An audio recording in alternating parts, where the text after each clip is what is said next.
podcast da Alesp. E hoje temos o prazer de receber a deputada Maria Lúcia Amer aqui em nossos estúdios, deputada do PSDB, que está pelo seu 6º mandato consecutivo aqui na Alesp, quase completando bodas de prata. É verdade. Tenho trabalhado muito dessa direção desde o meu primeiro mandato e foi sequencial. Então, foram 6 eleições ganhas e uma responsabilidade muito grande, né? Porque para uma mulher é sempre mais difícil os processos eletivos, né? Pela falta de apoio, não do meu partido, mas em geral, uma análise que a gente faz, assim, falta de apoio dos partidos, né?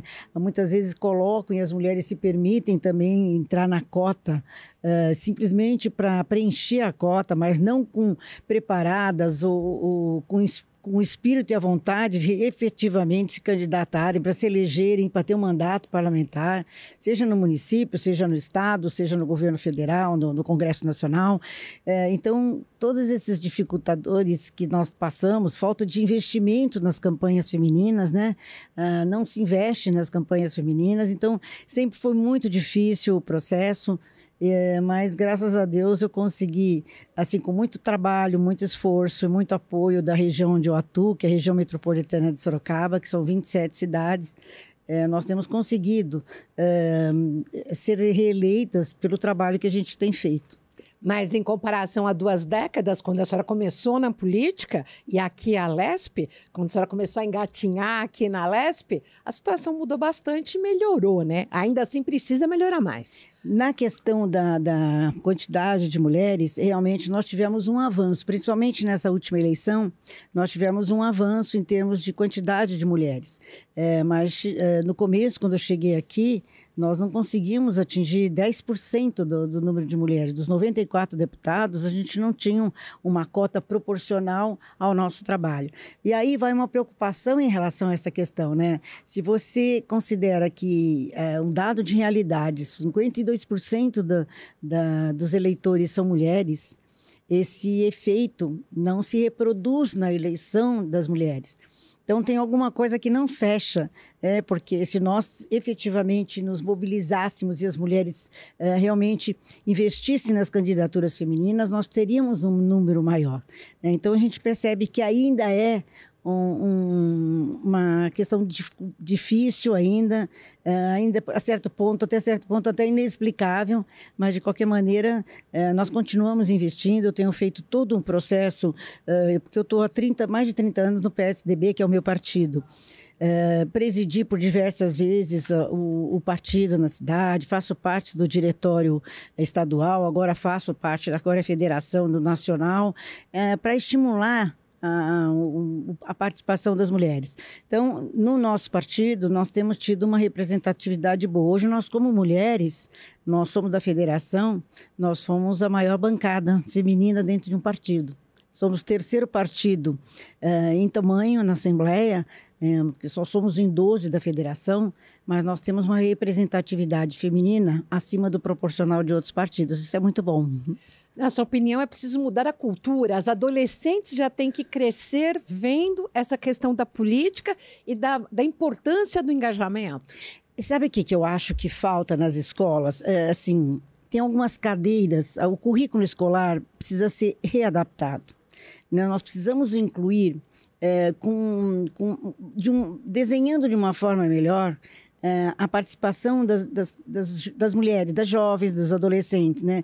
E nós tivemos, em algumas cidades ainda tem, aqui na Assembleia deu uma parada, quem fazia isso muito era a deputada Célia Leão, o Parlamento Jovem, porque você estimula a participação, porque isso aí são meninas e meninos, eles fazem a sua proposta, o seu projeto de lei, e já aconteceu algum tempo atrás, eu não lembro qual foi o projeto, mas que nós aproveitamos o do Parlamento Jovem, uma ideia de um projeto de lei que foi apresentado aqui na Assembleia.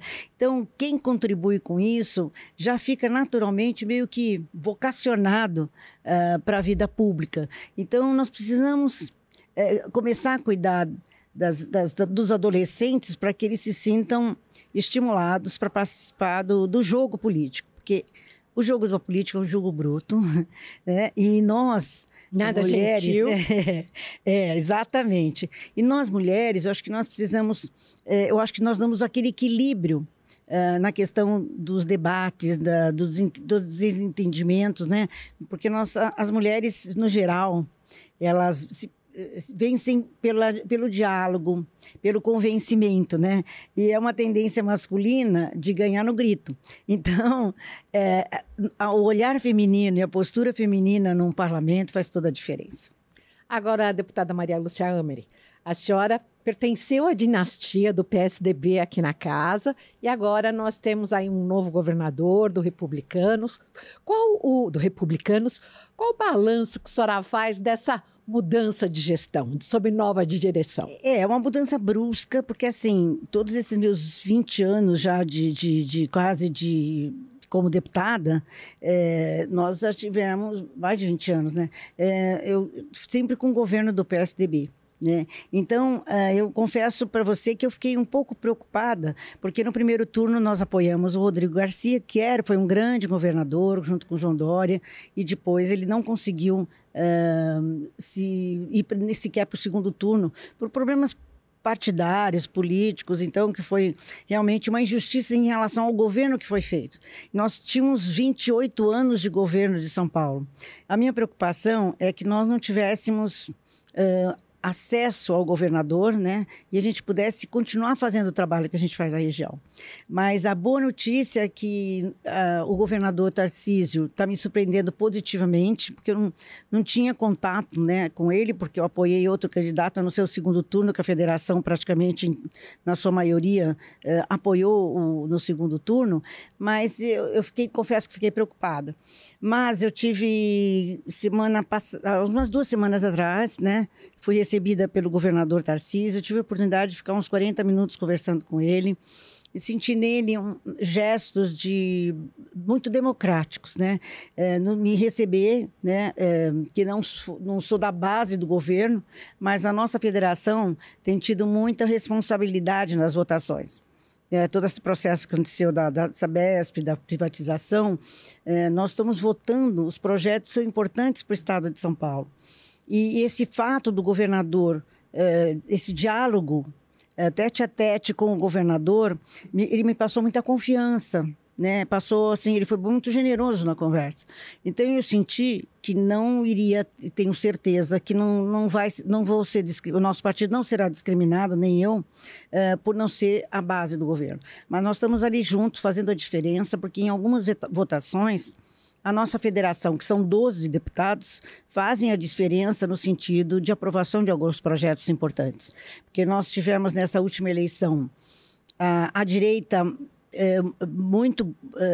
aumentou a bancada da direita, aumentou também a bancada da esquerda, e nós somos os partidos de centro, né? Então nós ficamos no meio desses debates extremistas e o nosso voto tem sido muitas vezes decisivo para balizar uma votação positiva para os planos de governo. Então, tenho muito respeito pelo governador, não só por ele, também estive conversando com a Cristiane Freitas, a esposa do governador, exatamente no Fundo Social, porque como eu também venho da área social, porque eu também fui 8 anos presidente do Fundo Social de Solidariedade de Sorocaba, quando o Renato Amari foi prefeito da cidade. Então, eu já estou vocacionada para essa questão, fui me colocar também à disposição, não só por um apoio dela, mas também apoiar as ações dela na nossa região. Com o próprio secretário Kassab, a gente tem tido um ótimo relacionamento. Ele é um político, um dos grandes políticos articuladores do país, porque ele dialoga com a esquerda e com a direita e com o centro. E então isso, para um político, gabarita ele a ter uma articulação e um acesso melhor. Então, assim, estou bastante tranquila que o meu trabalho tem se desenvolvido e eu vou conseguir atender as demandas da minha região. Ao final desse primeiro ano, qual o balanço que a senhora faz da sua nova legislatura? Esse mandato meu, cada mandato eu estabeleço, sento com a minha assessoria para a gente discutir as bandeiras que nós vamos colocar como prioritárias. Então, esse mandato, nós escolhemos a bandeira da mulher, a bandeira da saúde em todas as suas vertentes, a bandeira da causa animal e a bandeira da causa social também. Então, e participo de algumas comissões que eu relevo como sendo importantes, da Comissão de Pessoas com Deficiência, a Comissão de Empoderamento das Mulheres, que a gente tem feito um grande trabalho, mulheres muito preparadas que nós temos aqui na Assembleia Legislativa, que estão debatendo essa questão. A primeira vez que nós temos a Comissão de Turismo. Eu fiz questão porque turismo é a grande bandeira, é a bandeira do futuro. A gente sempre fala que o projeto social que a gente tem maior é o emprego. E o turismo está trazendo essa condição de desenvolvimento das cidades, de ampliando a capacidade de emprego. E também já permaneci, como já estava no mandato passado, com a Comissão de Relações Internacionais. Então, isso está me dando muita experiência, porque a gente tem sempre que aprender, né? Isso é ótimo. Então, nesse mandato, nós temos recebido embaixadores, cônsules de vários países, da Ásia, dos Estados Unidos, da América, da Europa. E essa troca, esse intercâmbio, leva para a cidade de Sorocaba, Coreia também, Japão. Em Sorocaba, nós temos um parque tecnológico. E esse parque tecnológico, ele vislumbra sempre essas parcerias de interação, de desenvolvimento, de tecnologia, de inovação. E nós temos conseguido que essas delegações cheguem na cidade, né, e prosperem em algumas ações que efetivamente trazem um resultado para o nosso país.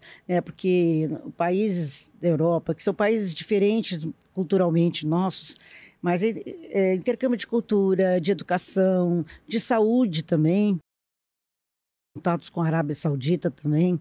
Então, tem muita coisa para nós aprendermos, mas também para nós trocarmos. Então, essa comissão tem feito muito bem esse trabalho. E isso é muito importante quando a gente pensa em guerras no exterior, na questão de refugiados chegando ao Brasil. Temos o problema daquelas pessoas que vêm, que ficam, entre aspas, ilhadas no aeroporto de Cumbica. Toda uma questão social, né? Da interação do parlamentar com a sociedade, né? O Brasil ainda não está muito preparado para receber refugiados, mas está fazendo um trabalho interessante, porque nós temos refugiados que estão vindo da Europa, né, estão vindo da África, estão vindo da Venezuela, principalmente, que é fugindo da ditadura terrível que passa o país, tem vindo para o Brasil. E nós temos que acolher esses irmãos. Nós temos que estar preparados, temos que ter uma estrutura para acolher. Porque eles vão precisar de um apoio social, de saúde, né, escolas. Então, assim, tem vários trabalhos de organizações sociais fazendo isso. E é preciso de uma interação do município com o Estado, com a União, né? Sim, para legalizar, porque assim, a nossa preocupação maior é que muitos irresponsáveis se aproveitam dessa situação para oferecerem trabalho escravo. Em condições subhumanas, a gente percebe isso. Isso tem até em estados do nosso país que também vêm para o nosso estado de São Paulo e às vezes vivem nessa situação.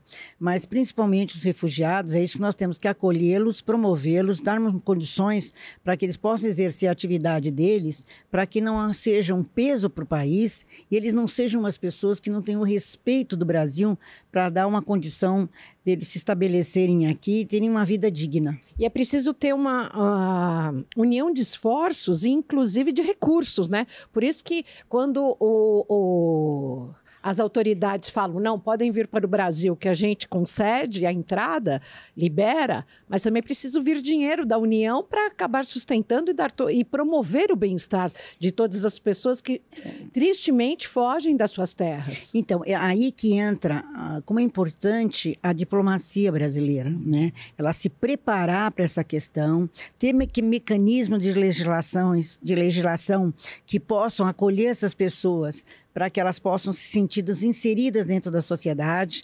Então, fazer um esforço para que isso aconteça. Então, essa prática que o Brasil está desenvolvendo, porque ele não tinha esse preparo, porque não era comum essa vinda, esse êxodo de outros países para cá. Então, eu percebo que o Brasil está tendo um olhar diferenciado, as igrejas fazem um papel importante, então as organizações sociais, mas as organizações internacionais precisam dar esse suporte para que o Brasil possa ter pagar esse custo social, que na verdade é um custo social para o país, mas que a gente tem que acolher os nossos irmãos que estão sofrendo e precisam de um acolhimento. E quando a senhora fala da diplomacia, vale se destacar o papel do Itamaraty, né? Que o Itamaraty sempre foi uma instituição aí muito de excelência e muito bem aplaudida por todos, né? Na verdade, nós precisamos elogiar, aí não entra a questão ideológica nem partidária, a ação do governo federal na retirada dos brasileiros que estavam lá na Palestina, no Israel. Eles foram trazidos para o Brasil rapidamente. Pelos aviões da FAB. Foram tratados como deveriam, né? Deram uma segurança para aqueles que estavam fora do nosso país e foram retirados rapidamente, correndo menos risco dos que ainda estão por lá e têm alguma dificuldade de trasladar. Mas parabéns ao Itamaraty, à diplomacia do Brasil, que o governo federal acabou fazendo um belíssimo trabalho e deu essa segurança para o povo brasileiro que estava fora. E na causa animal, o que a senhora tem feito aqui na Assembleia? Na verdade, a senhora que é mãe de mãe de pet. Mãe de pet, da Julie e da Pandora. Na verdade, assim, eu tenho feito essa bandeira da causa animal, é muito importante. No meu gabinete, eu tenho feito com os assessores, dividindo cada um fazendo grupo do social, outra da saúde, outra da causa animal. Nós entrei com um projeto importante, que é estabelecendo o mês de junho dourado como um mês para as atividades de cuidado com os animais. É da minha autoria, junto com o deputado Bruno Canin, proibindo fogos com estampido. Esse é um projeto que ainda é um problema, porque ele não está regulamentado, as pessoas têm dificuldades. Eu estou tentando trazer um canal de comunicação, tendo um número de telefone que possa ser acessado, porque as pessoas às vezes não sabem o que fazer. Eu, por exemplo, com o Réveillon, eu passo geralmente no litoral, que minha família é de lá, na frente do condomínio, todo ano ele já tem uma faixa lá, pedindo para não terem fogos com estampido. Aí diminuiu muito pouco, mas ainda temos que fazer um grande trabalho de conscientização. Então, tenho feito na nossa região, que é um pedaço onde eu atuo, primeiro, vários containers PET, projetos que tem nas cidades, em várias das 27 cidades da região, para atendimento da população que tem os seus pets e precisam ser atendidos. Na cidade de Sorocaba, que é a polo da região metropolitana... Que foi criada, inclusive, pela senhora, essa região, né? Exatamente. Aliás, tive a oportunidade de votar quando eu fui vice-presidente da Assembleia, tive a oportunidade de votar essa região. E lá em Sorocaba, nós estamos finalizando, deve ser inaugurado em fevereiro, uma clínica veterinária, com tomografia, laboratório clínico... Gratuito, vários tipos de exames, cirurgias, castração... adoção responsável. Então, assim, e nós estamos sugerido para o prefeito, porque ainda não decidiu, provavelmente deve ser contratada uma organização social que vai terceirizar esse trabalho, mas que a gente possa ter, por exemplo, uma tela com quantas pessoas aguardam, orientações, né? Levar alguns cães para as escolas, para ensinar como cuidar deles. Então, tem toda uma logística para ajudar que a gente possa fazer com que a criança, às vezes, seja o agente transformador da família. Quando ele aprende a amar os animais, ele passa isso para a família. É isso que nós temos que investir. Eu destaco que a senhora também é muito atuante, uma parlamentar muito atuante na área da saúde. A senhora, inclusive, agora lançou um PL, o projeto de lei pela jornada do fonoaudiólogo, do projeto que obriga a realização de exames pré-operatórios para cirurgias odontológicas e também a questão da retinopatia diabética. Gostaria que a senhora falasse desses três. Eu trabalho muito na questão também da saúde, né? Faço parte de várias frentes nessa direção. Trouxe com muita luta lá para a cidade de Sorocaba o Hospital do Câncer, que é o Hospital da Divina Misericórdia, dirigido pelo Padre Flávio, que tem feito um trabalho fantástico lá, onde atendem 48 cidades. Antes a população da nossa região tinha que ir para Jaú, para Barretos. Hoje são atendidos no hospital, zeraram a fila.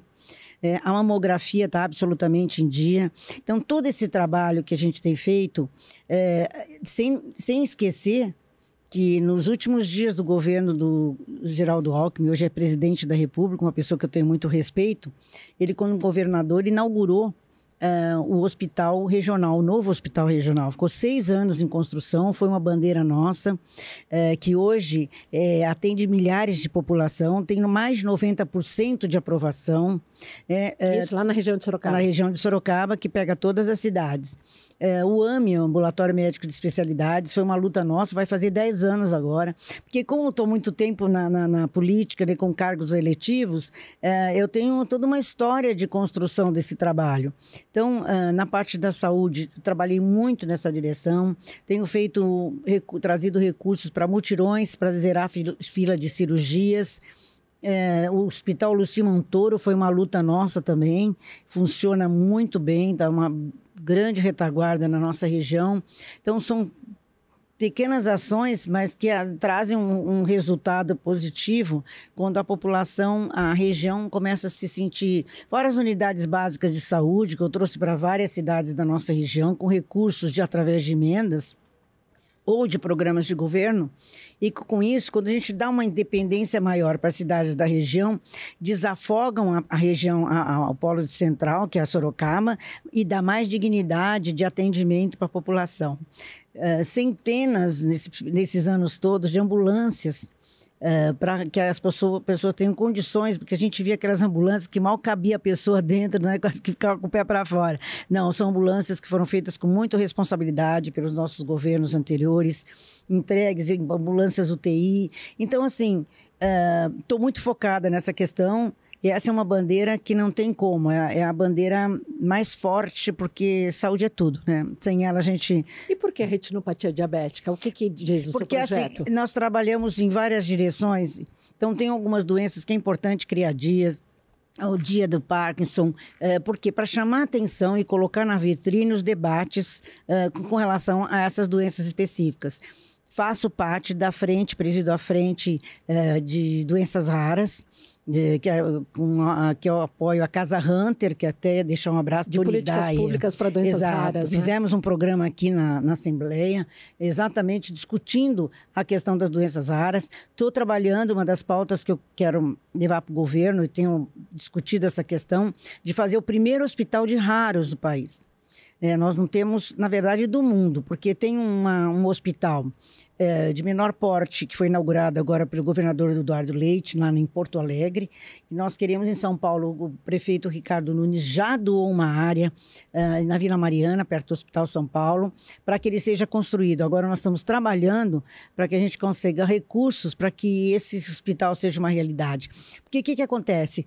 Hoje, as pessoas, crianças ou adultos, levam 5, 7 anos para ter um diagnóstico, para depois começar a tratar. E muitas vezes começa a tratar e não tem remédio de alto custo disponível. Então, esse hospital, sem dúvida, ele facilitaria, em vez de esperar todo esse tempo, em 40 dias ele tem um diagnóstico e começa a ser trabalhado. Então, a doença pode não ter cura, mas ela pode ser controlada, e ela pode parar, ou deixar de desenvolver, né, e dando mais qualidade de vida para a população.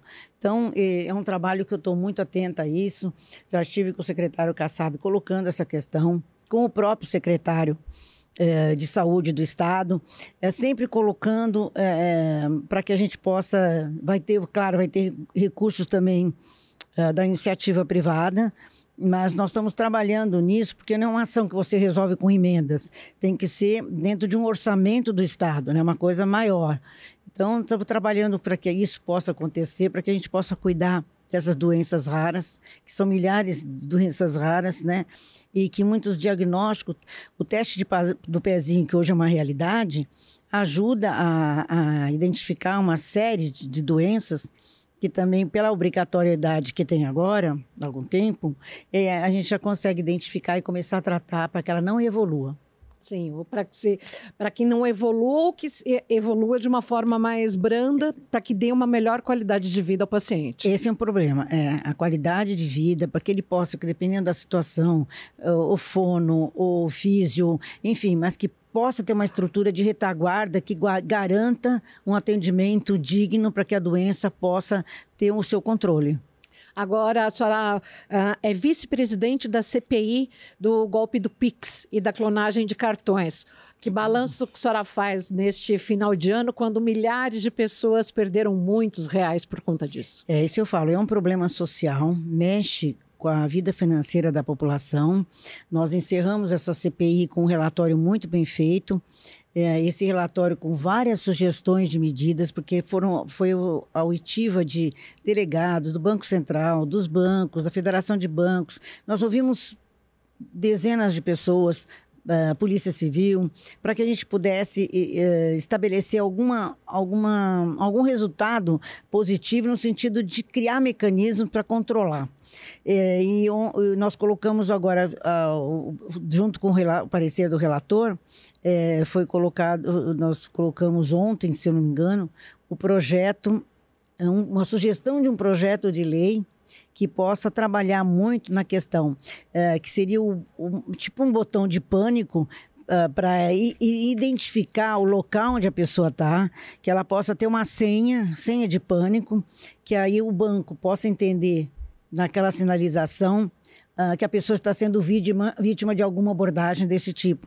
E aí, colocando a identificação do local, que a polícia possa chegar a tempo de coibir algumas ações. Não simplesmente bloquear, mas auxiliar a vítima. Porque os bandidos, eles estão eles têm uma rapidez, eles mudam de golpe quando aquele já não está dando mais certo, porque já ficou muitos de dentro das cadeias.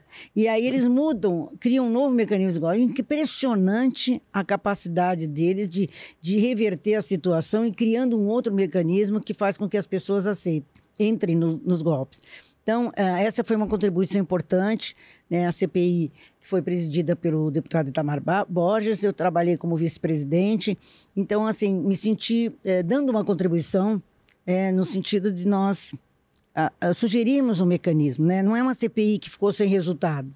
Porque eu fui relatora alguns anos atrás da mudança do regimento, fazer uma nova adaptação, porque o regimento que nós tínhamos era do tempo do regime de exceção. Ele foi construído para 2 partidos.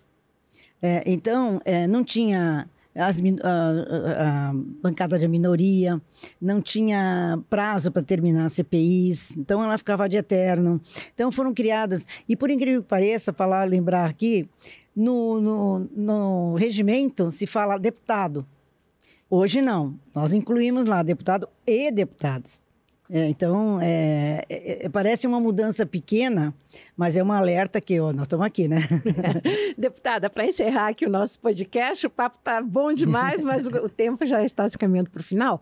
É bom destacar que quando o programa for ao ar, a votação do projeto de privatização da Sabesp já foi ao plenário. Como é que o PSDB se posicionou e como que a senhora vê essa questão? A federação tem discutido muito, que é composta pelo PSDB e pela cidadania, né, que compõem a federação.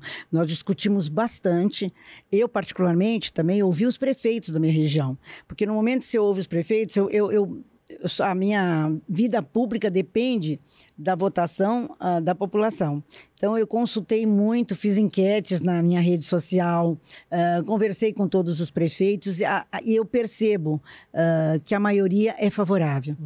Então, a tendência foi uma tendência positiva no sentido de discutirmos, de abraçarmos essa questão, apesar de todas as dificuldades. Algumas questões foram levantadas para que fosse esclarecida.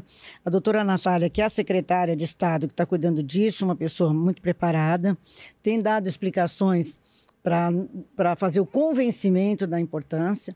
Então, assim, o que a gente quer é que o Estado possa, como acionista, ter uma voz preponderante para poder impedir as coisas que aconteceram, como nós recentemente vimos com as companhias de energia. Não investiram em nada, né, nem em modernizar, em equipamentos, Valeu para alguma coisa 4 milhões de pessoas terem ficado sem luz exatamente. Aí por uma semana. Não, e você fala com o telefone. Não tem um responsável que atenda. É um telefone que pede um número... robô. Aí você pede um número da sua inscrição lá e em função disso fica te respondendo. Quer dizer, não tem uma situação presencial que possa resolver o problema. Então, essa era uma preocupação que nós tivemos durante todo o debate, para que isso fosse fortalecido e o governo tivesse voz para poder cobrar investimentos, modernização, tecnologia e reduzir o preço da tarifa. 3 diretrizes para 2024 no seu mandato. Olha, na verdade, assim, eu vou ficar focando muito na questão da saúde, né? No recursos para a nossa região. Quero continuar fazendo um trabalho muito forte na questão da mulher. Eu acho que é importante. E trabalhar também nessa questão animal também, porque, na verdade, quando a gente fala de questão animal, nós estamos falando também de saúde pública. Então, esse empoderamento da mulher, nós tivemos recentemente uma reunião, mais de 300 mulheres, de todas as áreas jurídicas, empresárias, da Ladies Driver, que a Gabi tem feito um trabalho maravilhoso, são milhares de mulheres trabalhando para atender apenas mulheres, idosos e crianças, e faz um trabalho maravilhoso. Então, investir e apoiar esses movimentos e as entidades sociais que precisam de recurso. Aqui no podcast Alesp, nós agradecemos a participação da deputada Maria Lúcia Amari, do PSDB. Muito obrigada pela sua participação. 2024, queremos a senhora sempre presente em nossos estúdios. Muito obrigada pela oportunidade de estar prestando contas no meu trabalho, né? E eu agradeço muito essa entrevista e essa oportunidade. Agradecemos muito a sua participação. Para você, tchauzinho. Nossos episódios vão ao ar sempre às 19h nas plataformas digitais e também às 20h aqui na TV Alesp.